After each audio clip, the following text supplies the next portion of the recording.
တို့ရွာမှာတဘောကောင်းပြီးဆင်းရဲတယ်ကိုပေါ်လို့ညာခေါ်တယ်ပေါ်ချကြလူတယောက်လေးသူအလုံးလုံးတဲ့အိမ်က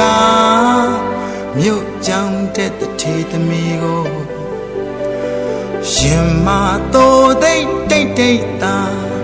ချစ်ရှာလေတော့ကွယ်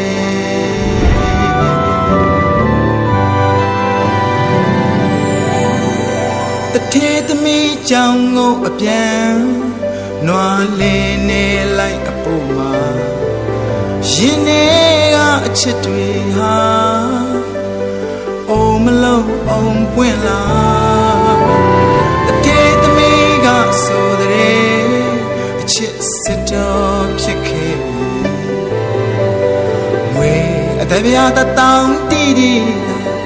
အဖေးစီတင်တောင်းမှာ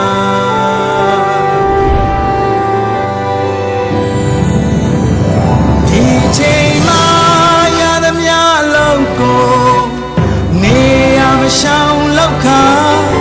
ဟာရာတိရီပြီးသလိုမစားရင်မတောက်ရင်နဲ့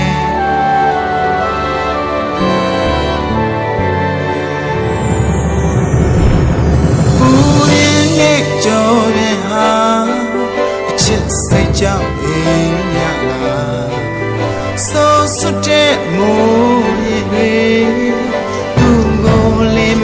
တာသာသူဆုထားတဲ့ငွေလေး